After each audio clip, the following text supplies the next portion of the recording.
یہ کہانی ہے دو بہنوں کی، بڑی بہن سائرہ اور چھوٹی بہن صدف۔ ان دونوں کی عمر میں زیادہ فرق نہیں ہے، تقریباً 2 سال۔ دونوں بہنیں ایک ہی گھر میں ساتھ ساتھ تو بڑی ہوئیں، مگر برابری سے نہیں۔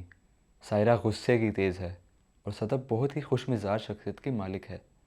صدف کی خوشحال طبیعت کی وجہ سے ہر کوئی اس سے دوستی کر لیتا ہے، جس کی وجہ سے سائرہ اندر ہی اندر اس سے حسد کرتی ہے۔ صرف یہی نہیں، ان کے اپنے گھر میں بھی دونوں بہنوں کے بیچ کافی فرق کیا جاتا ہے۔ گھر میں کوئی بھی ضروری فیصلہ لینا ہو یا کسی تقریب کی تیاری کرنی ہو، ان کے والدین سب چیزوں کا مشورہ صدف سے کیا کرتے ہیں۔ بڑی بیٹی ہونے کے باوجود سائرہ کو اس کے حصے کا پیار اور اہمیت نہ ملنے پر وہ گھر میں سب سے بدتمیزی کرتی تھی۔ بجائے سائرہ کے اس رویے کی وجہ جاننے کے، اس کے والدین اور صدف اس سے ناراض ہو جایا کرتے اور سائرہ اپنے کمرے میں روتی رہ جاتی ہے۔ سائرہ کے گھر والوں کو شاید لگتا تھا کہ اگر وہ سائرہ سے کچھ وقت تک کے لیے بات نہیں کریں گے تو وہ اپنے آپ ٹھیک ہو جائے گی، مگر ان کی ناراضگی سائرہ کے اس رویے کو ختم کرنے کا حل نہیں تھا۔ ابھی آپ نے سائرہ اور صدف کی کہانی دیکھی۔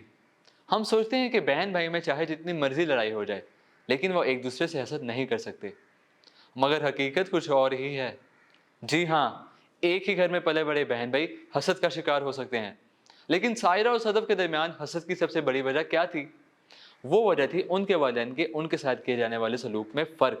بڑی بہن ہونے کے باوجود سائرہ کو کبھی اس کے حصے کی اہمیت ملی ہی نہیں، جس کی وجہ سے وہ اپنی ہی چھوٹی بہن سے حسد اور نفرت کرنے لگتی ہے۔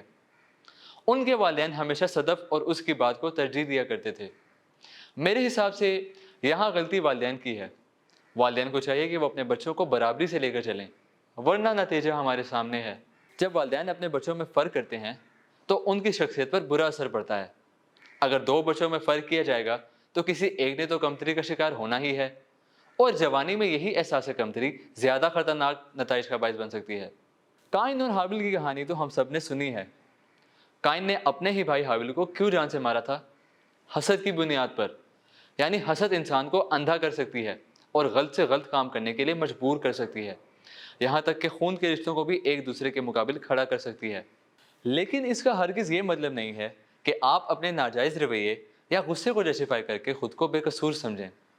ہر انسان کو صحیح اور غلط میں فرق کرنا آنا چاہیے، اور اپنی بات کو کسی کے سامنے رکھنے کا انداز بھی آنا چاہیے۔ اگر آپ محسوس کرتے ہیں کہ آپ کے گھر والوں یا دوستوں کا رویہ آپ کے ساتھ ٹھیک نہیں ہے تو آپ ان سے بات کریں اور اپنی فیلنگز ان کے ساتھ شیئر کریں۔ اس طرح بیٹھ کر بات چیت کرنے سے بہت سی پریشانیاں حل ہو سکتی ہیں۔ لیکن اگر آپ ایسا کرنے سے ہچکچا رہے ہیں تو آج ہی ہم سے رابطہ کریں۔ ہم آپ کے جذبات کو آپ کے عزیزوں تک پہنچانے میں آپ کی مدد کر سکتے ہیں۔